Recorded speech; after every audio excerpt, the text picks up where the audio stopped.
Hello again. Let's talk about that third branch of government, that poor, forgotten judicial branch. Number three in your Constitution, maybe number one in your heart. Okay, so a quick little review here. We start off with the different types of law. When you go to law school one day, you can specialize in things like constitutional law, statutory law, maritime law, etc. So make sure you know the difference between those. The structure of our federal court system, as outlined in the Constitution, just has a Supreme Court and other inferior courts, but we know today that we have the Supreme Court, 9 members there. We have 12 courts of appeal. We have 94 district courts, also known as trial courts. So in terms of jurisdiction, first of all, how do you get a case in a federal court system? Just go back and reread Article 3 of the Constitution.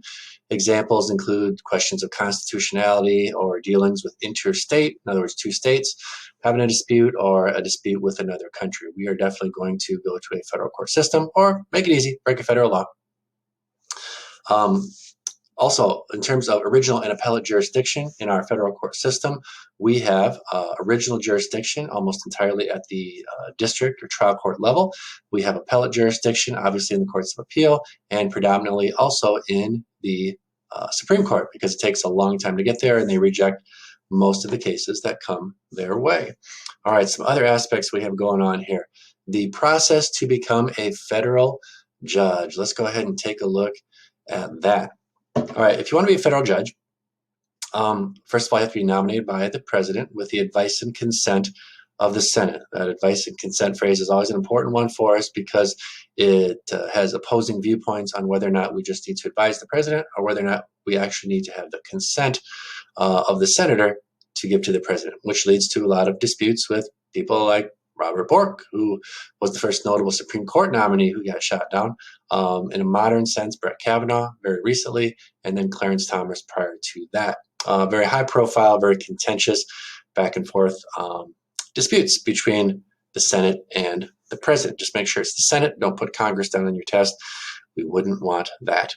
The vast majority of federal judges are not Supreme Court justices, and so we go through a process of the president nominating, the Judiciary Committee of the Senate getting hold of that, and then we have things called blue slips and senatorial courtesy, which is basically just checking with the home state to make sure the judicial nominee meets with their approval, usually just kind of a rubber stamp there that will pass on through.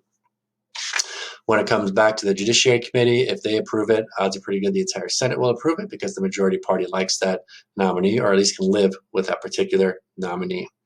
All right, your Supreme Court justices, remember they're going to have a lifetime term. So who's on the court now? Well, I'm not going to go through all the names, but 6 of the 9 justices were appointed by Republican presidents. 5 of them are very clear right-leaning votes. So we definitely have a conservative court right now. We will for the foreseeable future until somebody on there retires and potentially gets replaced by somebody who's either in the center or on the left. So look out for that during the Biden administration to see if that happens. Historically speaking, we had those wonderful descriptions of the Warren Court, the Burger Court, the Rehnquist Court, the Roberts Court. Again, go back and just look at the dominant themes present in those historical eras of the Supreme Court. All right, that's kind of the judicial branch of government. It's not nearly as much as we have for the other 2 branches in terms of review. So those are your 3 branches of government. Keep in mind, Congress and the president, that's where most of the interaction takes place in the 3 branches of government. The Supreme Court simply exists to say, hey, what about the laws passed by Congress? Are they constitutional or not? What about the actions of the president? Are they constitutional or not? And other cases that make their way up through the federal court system. Do keep in mind, again, the huge amount of interplay between the president and Congress. Why they fight? They fight because the Constitution pits them against one another in terms of things like constituencies and terms in office and just number of members. They fight because of, what else do we have here? Checking my notes quickly. Oh, because we have divided government. That just really puts them against one another. They'll fight like siblings if they have divided government. If there's no divided government, then no fighting. We all love each other.